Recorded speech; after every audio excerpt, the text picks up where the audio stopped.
ขั้นสมผักกาดหินจ้ะล้างผักให้สะอาดเด้อพี่น้องเด้อผักกาดหิน1 กิโลจ้ะ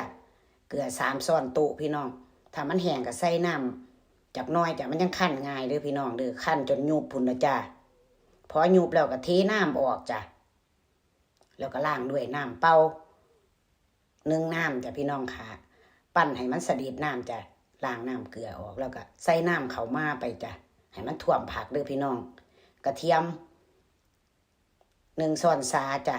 ผงนัว2 ช้อนชาน้ำตาล2 ช้อนโต๊ะจ้ะปรุงสมผักได้พี่น้องเกลือ2 ช้อนโต๊ะจ้ะข้าวเหนียวทอดหน่วยไข่นี่แหละพี่น้องข้าวเหนียวสิทำให้สมผักสมเด้อจ้ะแล้วก็เก็บใบข้างนอกเด้อจ้ะอากาศร้อนๆกับบ่หลายมือพี่น้องมันก็สิปิ่นจ้ะไปแล้วค่ะสวัสดีจ้ะผู้ใดมาคลิปนี้กดไลค์กดแชร์ให้เด้อ